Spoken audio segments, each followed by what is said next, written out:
Yamuna Murali kitchen. இப்போ செய்து காட்டுறது மணத்தக்காளி குழம்புங்க. மணத்தக்காளி காயை மட்டும் பொறிச்சிட்டு வந்து வச்சுருக்கேன் செடியிலேருந்து. அது எப்படி செய்யுதுன்னு செய்து காட்டுறேன்.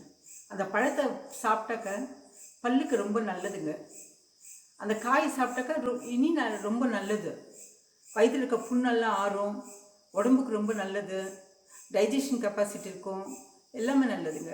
அதனால அந்த செடியை வந்து ஒரு பாட்டில் போட்டு ஒரு 4 விதையை போட்டால் போருங்க. பாட்டை நல்லா வளரும். பாட்டை தான் நான் வச்சுருக்கேன். அந்த செடியிலேருந்து நான் பொறிச்சிட்டு வந்திருக்கேன். இப்போ எப்படி செய்யுதுன்னு செய்து காட்டுறேங்க. நான் இப்போ மணத்தக்காளி குழம்பு செஞ்சு காட்டுறேங்க.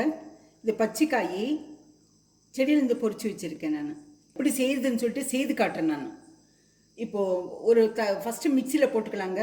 போட வேண்டியதெல்லாம் மிக்சி எடுத்து வச்சுருக்கேங்க. அதில் கொஞ்சமாக தேங்காய் போட்டுக்கலாம், 2 சீரகம் போட்டுக்கலாம், 1/2 ஸ்பூனு சீரகம். காய்க்கு தகுந்த மாதிரி குழம்பு செய்யலாங்க. பூண்டு போடலாங்க, அதில் 2 கருவேப்பிலை போடலாம், தக்காளி வெங்காயம் கடைசியில் போடலாங்க. தக்காளி வெங்காயம் எடுத்து வச்சுருக்கேன். ஃபஸ்ட்டு இது மிக்சியில் போட்டுட்டு அப்புறமா இதை போடலாம். இது தண்ணி ஊற்றி அரைச்சிக்கலாங்க.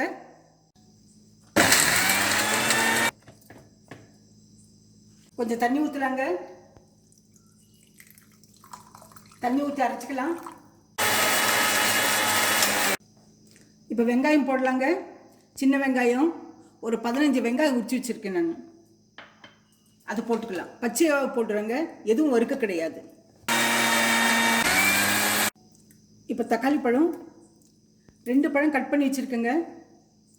தக்காளி பழம் கட் பண்ணி மிக்சியில் போட்டுக்கலாம்.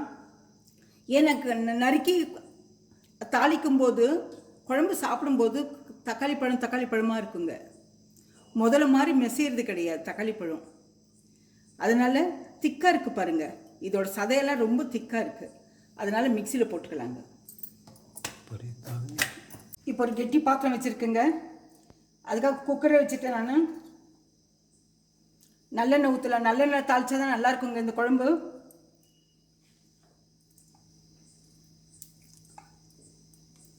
சின்ன ஸ்பூனில் நான் ஊற்றுறேன்.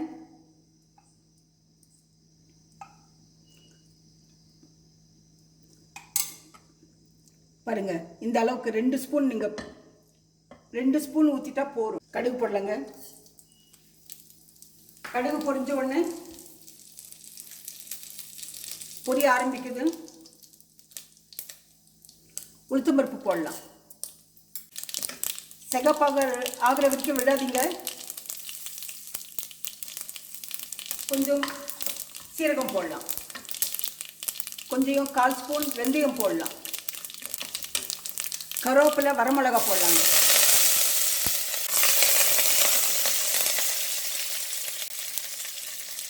வெங்காயம் போடுங்க.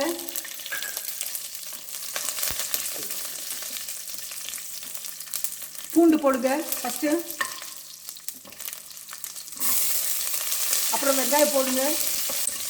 இந்த வெங்காயத்தை நல்லா வதக்கிட்டு எண்ணெயில் அப்புறமா இந்த இதை போடுங்க, மணத்தக்காளி போடுறோம் பாருங்கள். இந்த குழம்பு ரொம்ப நல்லா இருக்குங்க.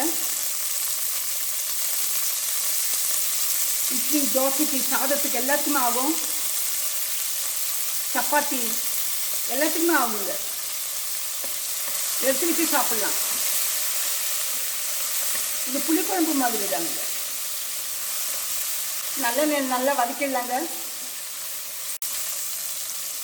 நல்லா வதக்கிட்டுங்க. இப்போ புளி ஊற்றலாங்க. புளி தண்ணி கரைச்சி வச்சுருக்கேன், புளி ஊற்றிருக்குங்க. மஞ்சள் பொடி போடலாம், ஒரு 1/2 ஸ்பூன் போட்டுக்கலாம். அன்றைக்கி உங்களுக்கு வீடியோவில் காட்டியிருக்கேன் ஃப்ரெஷ் சாம்பார் பொடி, அது 2 ஸ்பூன் போட்டிருக்கேன். பியூர் வரமிளகா பொடி போடுறேன் 1 ஸ்பூனு. வேண்டிய உப்பு போடலாம். இந்த மிக்சியில் அடித்து வச்சதெல்லாம் ஊற்றிடலாங்க.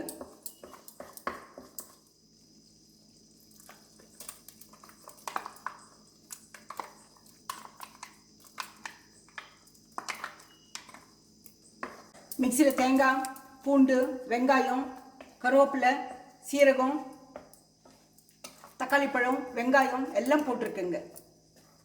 ரொம்ப கெட்டியாக இருக்குங்க குழம்பு. கொஞ்சம் தண்ணி ஊற்றிக்கலாங்க.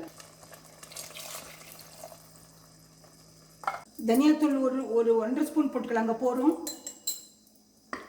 இப்போ குழம்பு கெட்டியாக இருக்குது. இதை மூடி வச்சிடலாங்க. மூடி வச்சுட்டு எண்ணெய் பிரித்தின பிறகு, கெட்டியான பிறகு நம்ம திறக்கலாம், நம்ம ஓப்பன் பண்ணலாம். இது ஒன்றும் காய் வேக வரதில்லை, சீக்கிரம் அது எண்ணெயிலே வெந்திருக்குங்க. இப்போ எண்ணெய் பிரித்தின பிறகு நம்ம இறக்கி வச்சுட்டா போதும். நீங்கள் இந்த தருணத்தில் உப்பு காரமெல்லாம் பார்த்துக்குங்க. நீங்கள் எனக்கு கரெக்டாக இருக்கும். கொஞ்சம் ஸ்லோ ஃப்ளேமில் வச்சிடலாங்க. அப்போ தான் எண்ணெய் பிரித்து வரும்.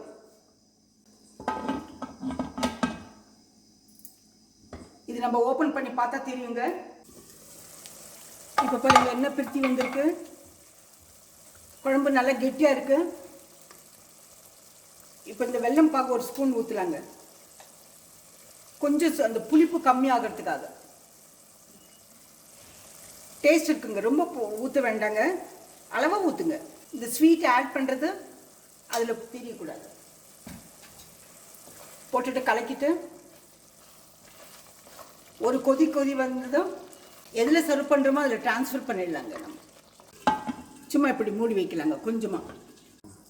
இப்போ கொதிச்சிருக்குங்க, நல்லா ட்ரான்ஸ்ஃபர் பண்ணிடுறேங்க இந்த பாத்திரத்தில்.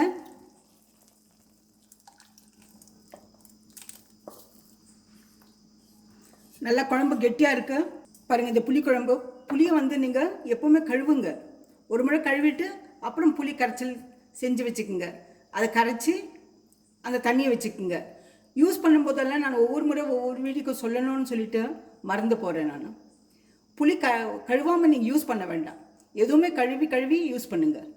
இந்த ரெசிபி பிடிச்சிருந்தா லைக் பண்ணுங்கள், ஷேர் பண்ணுங்கள், சப்ஸ்கிரைப் பண்ணுங்கள், கமெண்ட் பண்ணுங்கள். மறக்காமல் பெல் பட்டன் ப்ரெஸ் பண்ணுங்கள். அடுத்த ரெசிபியில் பார்க்கலாம்.